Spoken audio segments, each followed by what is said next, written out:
वंदेऽहं श्रीगुरुसुतपदकमलं श्रीगुरान् वैष्णवांश शिरपां साग्रजातं तं सजीवं सहितं शारदतं परिजनसहितं श्रीकृष्णचैतन्यदेवं श्रीराधाकृष्णपादं श्रीललिता श्रीविशाखान्वितं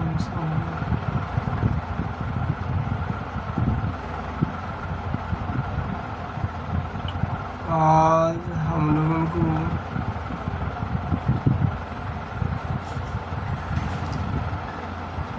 एकादशी महारानी की महिमा का विषय में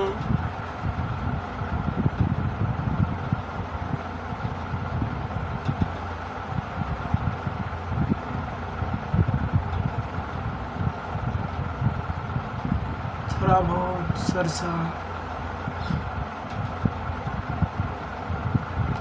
करने का प्रयास करूंगा।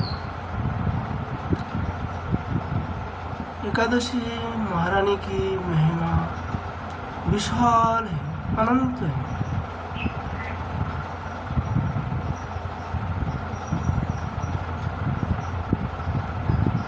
ये एकादशी व्रत सतयुग से लेकर इस कलियुग में भी चल रहा है और आगे भी चलेगा। श्रीमद् भागवत जी में अम्बारीश महाराज एकादशी व्रत किया, ये तो श्रीमद् भागवत में स्पष्ट है।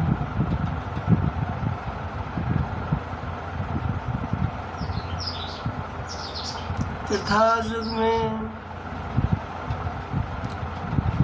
भगवान रामचंद्र जी की रघुवंश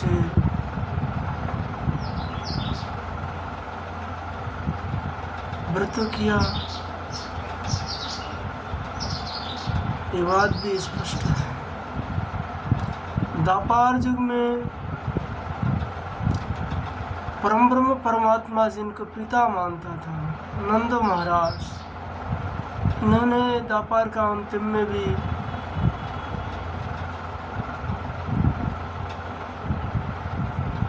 एकादशी व्रत किया है। ये बात भी भागवत में स्पष्ट है।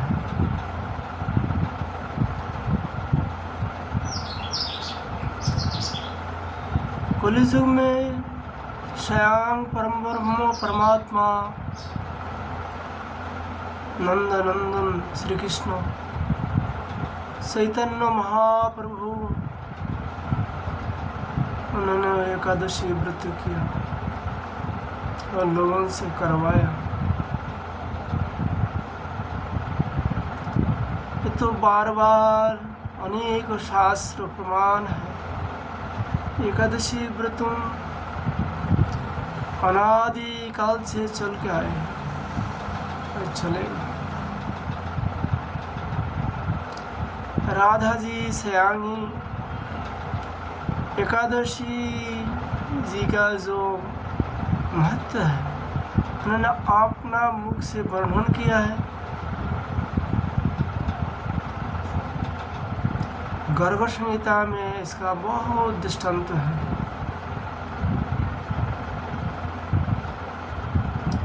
अनेकों भक्तमाल में अनेकों ग्रंथ में एकादशी महारानी का वर्णन आप लोग सुने हैं।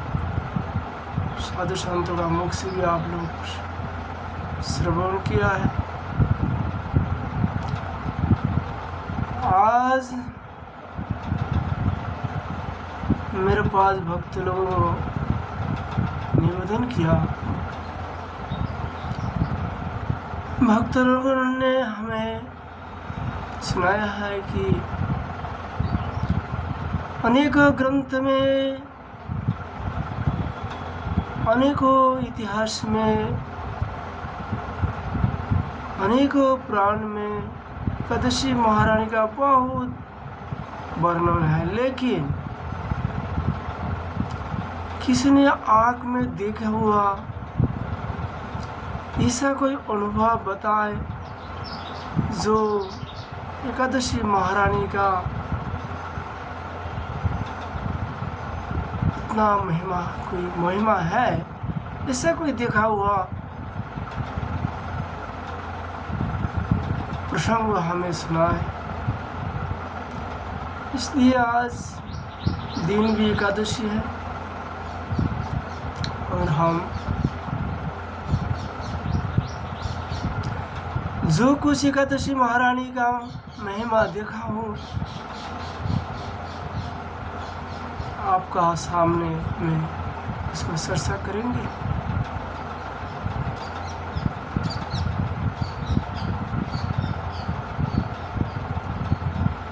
हमारे राधा कुंड में भी मेरा कुटिया है। श्री कृष्ण कुंड की पूर्व तरफ, जहाँ उसका नाम है व्यासगिरा, जहाँ आप लोग गिरिजा जी का परिक्रमा में गोपी को आएगा राधा कुंड में, जस्ट राइट हाथ में कुंडों का तरफ। और वर्तमान में भी हमारा भजन कुटिया वर्तमान में है। मैं बचपन में वहाँ बहुत से प्राचीन महात्मा को दर्शन किया।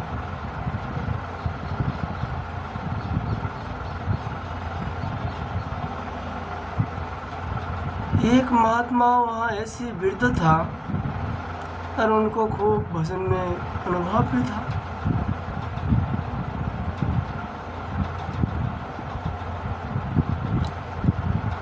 उस समय राधा कुंड में गुनिसिनी लगी रहता था।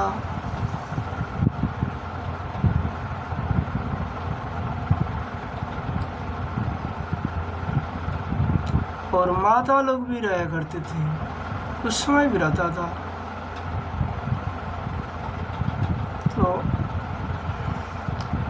एक महिला उनको लाकुआ मार दिया। यह जो बाहर से स्वर के ब्रज में भजन करने आए हैं, बहुत लोग उनका आगे भी से कोई है नहीं, अकेला ही रहते हैं। तो महिला भजन करती थी, उनको अचानक लाकुआ मार दिया, पैरालाइसिस जिसको कहते हैं। इनको चलना फिरना सारी कुछ बंद हो गया।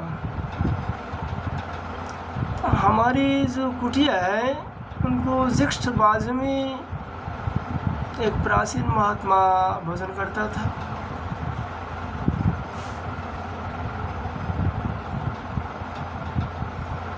उन्होंने ये दृश्य देखा, जो महिला को कोई है नहीं पर उनको पैरालाइसिस,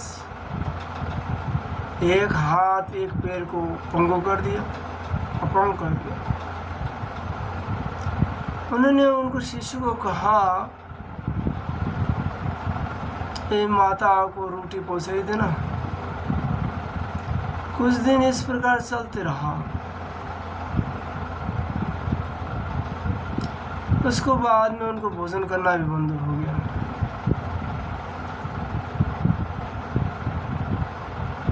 बाबा ने जब राधा कुंड को परिक्रमा करते रहे तब देखा, और राधा कुंड का ही बिल्कुल रोड पे ही था वो महिला को कुटिया।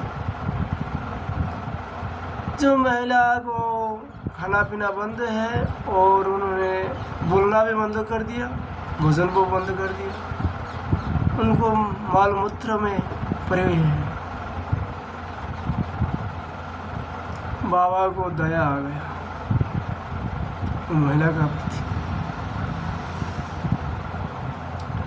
महिला को पूछा, आपको राधा जी का धाम में जाना है, भगवान का धाम में? महिला मुख से बोल नहीं पा रहा थी। उन्होंने माथा से हिला के कहा, हाँ मुझे जाना है। उसे माथा हिलाने से बाबा समझ गए इनको और मृत्युलोक में रहने का कोई इच्छा नहीं है।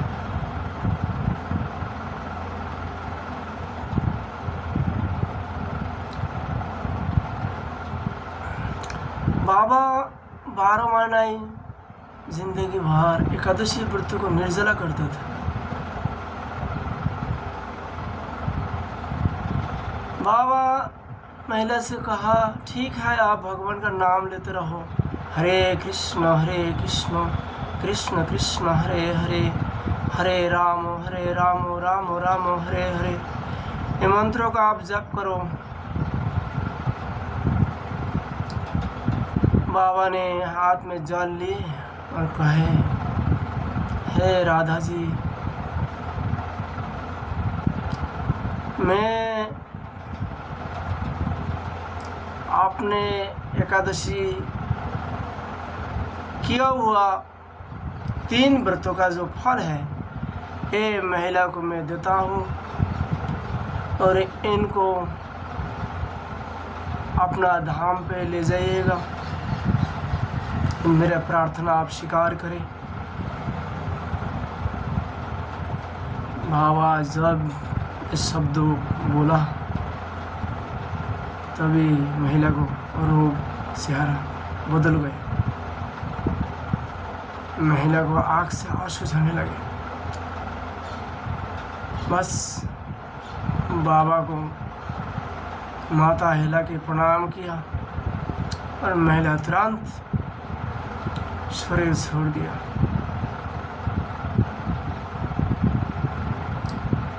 एकादशी 3 व्रतों का फल में यदि भगवत धाम प्राप्ति का सामर्थ्य रखता है, देखो ये हमारे आँख में देखा हुआ एकादशी महिमा की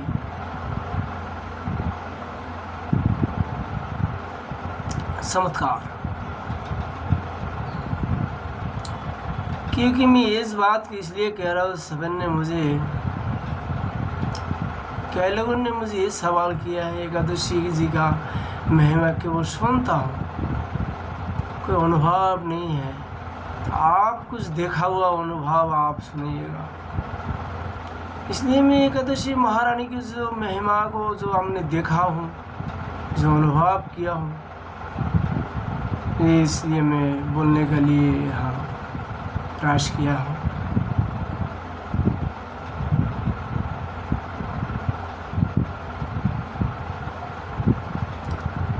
तो आप अनुमान लगाइएगा,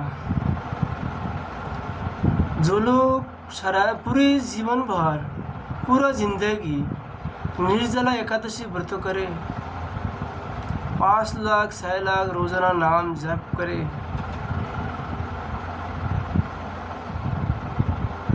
इनका महिमा को कौन वर्णन कर सकता है?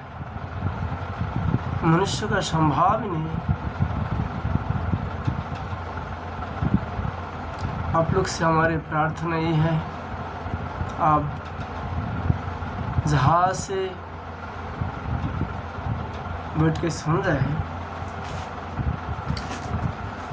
वहाँ बैठ के आप लोग एकादशी व्रत करिएगा, निर्जला व्रत करने का प्रयास करें। यदि निर्जला व्रत असंभव हो तो पूरा दिन निर्जला रखेंगे और रात को ही पानी ग्रहण करें। यदि इसमें भी असमर्थ हो, दूध दही ले सकते हैं, फल। हमारा ब्रज में बहुत गृहस्थी लोग भी ऐसी है जो निर्जला व्रत करते हैं 12 महीने। साधु महात्मा, अनेक साधु महात्मा है निर्जला व्रत करते। तो निर्जला व्रत की शास्त्रों का प्रमाण से तो थोड़ा कठिन सुनाई पड़ेगा, क्योंकि शास्त्र में लिखते हैं 10वीं तिथि में मध्याह्न में 1 टाइम भोजन, एकादशी का दिन बिल्कुल निर्जला, दिन को भी रात को भी कुछ नहीं ले सकते, द्वादशी में मध्याह्न में भोजन, एकादशी दिन निर्जला व्रत और रात्र जागरण भी, और द्वादशी को दिन में सोने का नहीं है, जागरण भी करना चाहिए। जगना पड़ेगा। जो लोग इतना कठिन व्रत नहीं कर सकते, उनके लिए भी जितना संभव है उतना ही कीजिएगा। जिनका सामर्थ्य नहीं है उनको तो इतना कहेंगे कि आप निर्जला करो तो व्रत ही छोड़ देगा। एकादशी में किसी भी परिस्थिति में अन्न नहीं खाना चाहिए। शास्त्र में इस प्रकार लिखा हुआ है, गौ हत्या करने में जितना पाप है उससे भी अधिक पाप है एकादशी की व्रत का दिन अन्न खाने से। यदि आप लोग कहेंगे मैं अन्न नहीं खाता, मैं प्रसाद खाता हूँ, इसका उत्तर ये है कि वैष्णव लोग जब भी भोजन करते हैं तो प्रसाद ही पाता है, बिना भोग लगा के वो खाता ही नहीं कभी। पहले प्रश्न तो यह है सवाल जे प्रसाद को कभी दोष नहीं लगता, तो बोल सकते हैं ठीक है। चैतन्य महाप्रभु जी जब जगन्नाथपुरी में रहा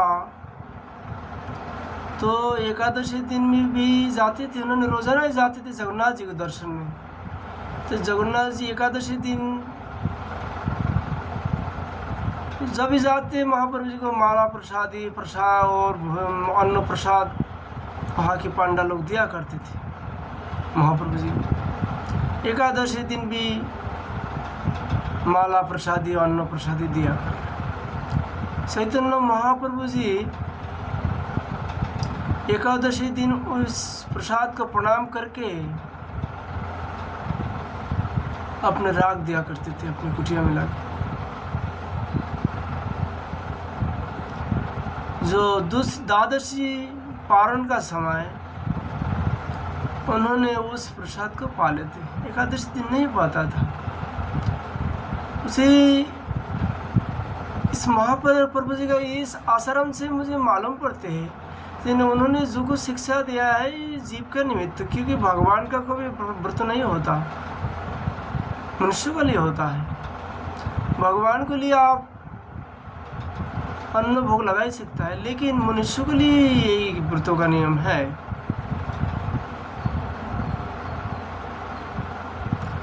हरिभक्ति विलास में इस प्रकार भी लिखा हुआ है,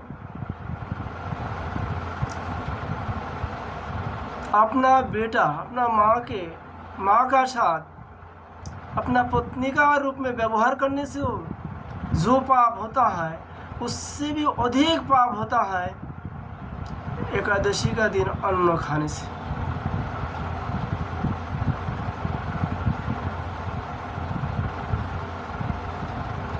कभी जयदेव जी के पास एक भक्त आए, उन्होंने कहा प्रभु हम 3 दिन 4 दिन हुआ भूखा हुआ, हमें भोजन करवाइए।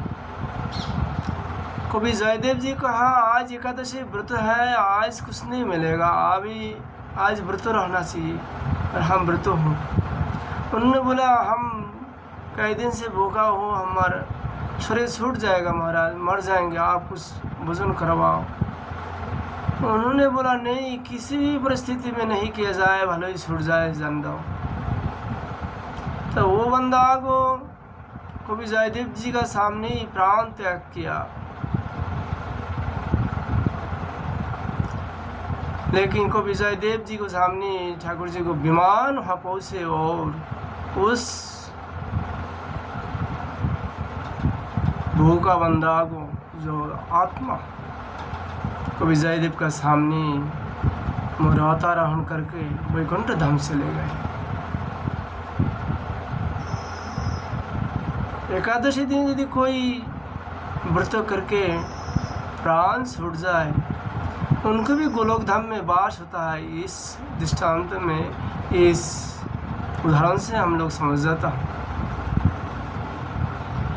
अनेकों रघुवंश भी वहाँ का दामाद, उनका परिवार के दामाद आया, उन्होंने कहा उस समय तो कोई वाहन नहीं था, ज़्यादातर लोग तांगा में आते थे और पावदान में आया करता था। उस दामाद ने कहा भोजन करवाओ, लंबा समय से हम भूखा हूँ। रघुवंशी लोगों ने कहा आज व्रत हो, इस व्रत का दिन खाओ को कुछ दिया नहीं जाता है, किसी को कुछ भी नहीं दिया जाता है, कुछ खा नहीं जाता है, निर्जला व्रत करना चाहिए। सभी लोग हम लोग व्रत हो, आज किसी को कुछ नहीं दिया जाएगा। उस दामाद छट फटते हुए वो है प्राण त्याग किया, फिर भी उन्होंने रघुवंश को दया नहीं हुआ अन्न देने के लिए, नहीं दया, अन्न नहीं दिया जाएगा। तो उस दामाद ने वही शरीर छोड़ दिया। देखते देखते आकाश मार्ग से वह विमान आ गया। जो भूखा दामाद का जो आत्मा है उस विमान में चढ़ के जा रहा है ठाकुर जी का धाम। इस प्रकार अनेक दृष्टांत है। जो एकादशी का व्रत का दिन किसी को कुछ देना नहीं चाहिए, भोजन पानी।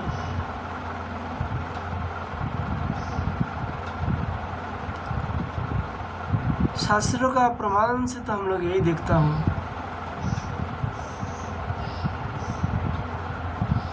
कौन क्या करता है क्या नहीं करता है ये विचार मेरा नहीं है। मेरे विचार है शास्त्रों को, शास्त्र जो रास्ता बताया है उस रास्ता में, उस मार्ग में चलना हमारे कर्तव्य है। कौन एकादशी में अन्न बांट रहा है, कौन अन्न खा रहा है, कौन भंडारा, अन्नों का भंडारा कर रहा है। अनेकों सवाल मेरे पास आता है, जिन फलना संप्रदाय फलना मंदिर में एकादशी का दिन तो अन्नों का भंडारा भी करता है, और उन लोगों को भी तुलसी जी भी भोग भी नहीं लगाता है, कोई उन्हें एकादशी व्रत करता भी नहीं है। तो ये सवाल का मैं कोई खास जवाब नहीं दे सकता हूँ, क्योंकि हमारी जो चर्चा है शास्त्रों का आधार पर है। संसार की इंसान है, ये कौन कैसा चलेगा कैसा नहीं चलेगा ये तो प्रभु जाने।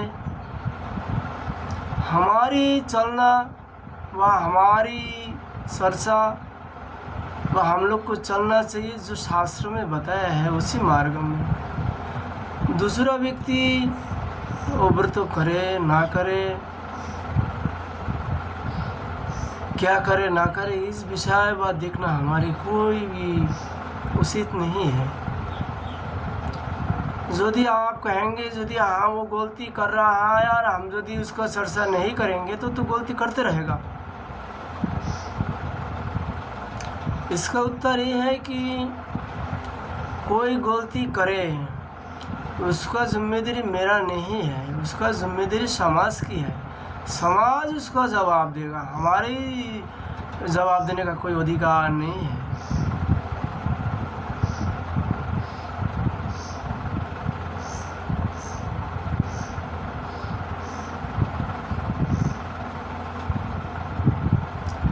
एकादशी महारानी भगवान का हृदय से प्रकट है। एकादशी व्रत करने से भगवान अत्यंत प्रसन्न होता है। प्राचीन महात्मा को मुख से मैंने सुना हो, सत्ययुग में 12 साल तपस्या करने में जो फल मिलता था, कलियुग में एक दिन निर्जला व्रत करने से उतना फल मिलता है, इसमें कोई भी संदेह नहीं है। इसलिए कलियुग धन्य है। थोड़ा भी धर्मपूर्ण करेंगे तो अनेक रूप प्रकार अनेक फल लाभ होता है।